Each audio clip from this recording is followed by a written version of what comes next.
Okay, so I just realized I can do 4K videos. So I don't have enough time to go through my entire shelf.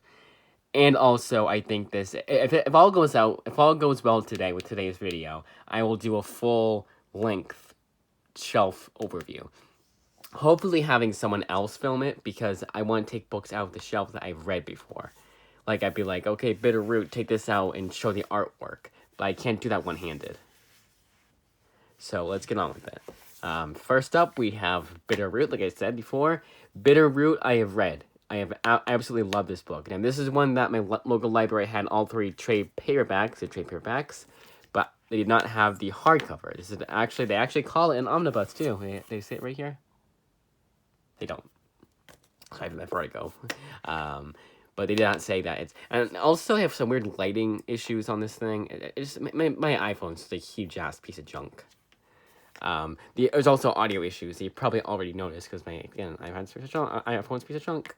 So Bitterroot, written by Chuck Brown, David F. Walker, with artwork by Sanford Green. I'm not gonna go over all the creative teams for every single book that I've read, but for Bitterroot, I think I need to because everything is done like perfectly. The writer, like everyone brings their A game to this comic.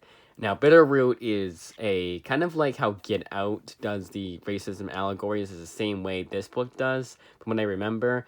And like with Get Out, you can enjoy the movie without being like, oh, this is so woke and they're just pandering to us. No, they're not, honestly. It's just a really damn good story.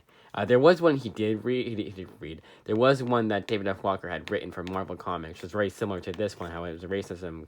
I keep saying allegory, but dealt with racism. And that was Nighthawk. That one was a bit more preachy than this one was. But even then, I would consider reading it again because I need to give it a second chance. I was surprised I didn't like that book as nearly as much as I did like Bitterroot, which is kind of funny because why wouldn't I? Same writer, almost the same kind of themes, but different character. If I remembered, I would have checked it out this time at my local library, but I already have a shit ton of books checking out. I could, but I don't know if it'll come in by the time I would need to go to the library, so that's a bit risky. I might though. Skyward, I'm doing after this, probably maybe I don't know. Skyward was written by Joe Henderson with artwork by Lee Garbett and colors by someone Fabella. I don't remember the guy's first name. Now, I just love it. I just completely lost my train of thought.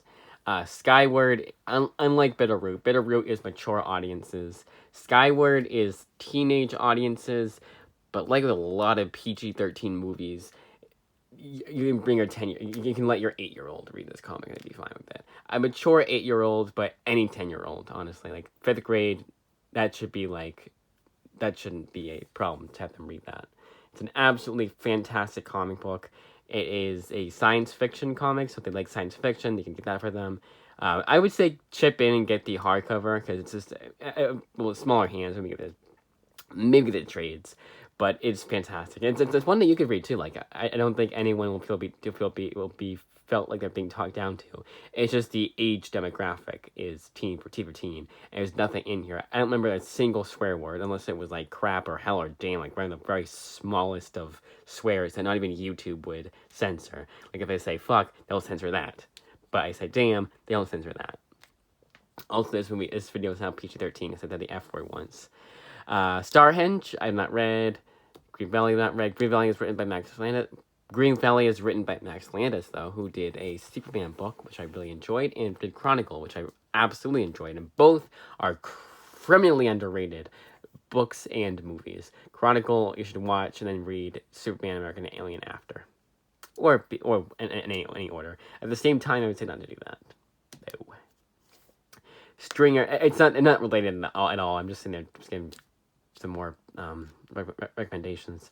Stringer, I've not read yet. Patrick Kinlan, though. Skull Kickers, I've not read, but I've read Jim Zub's other book, Wayward, which Wayward is being coined as a modern day Buffy the Vampire Slayer. I have not watched the show, but I have read the comic. I read the comic. That's right too. I read the first volume of Jordi Belair's run it. I really enjoyed that, so maybe I'll really enjoy the TV show. It's a TV show teamed. The TV show seemed too cheesy for me. Like, I avoid CW like the plague. I'm pretty sure that Buffy the Vampire Slayer was not CW, at least not originally, but like it seemed kind of cheap. Like, and some people can get over that. It's, well, it's the 90s. We didn't have budget, and it's like, yeah, okay, that's fine, but like you can still, like, everything seemed cheap, and some things you can make seem not cheap if you put in more effort to it, but not if no one cares, then obviously you're not going to do that. It's just one of those things.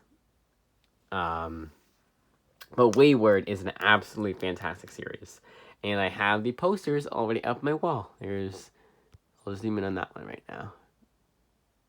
It's like connecting colors.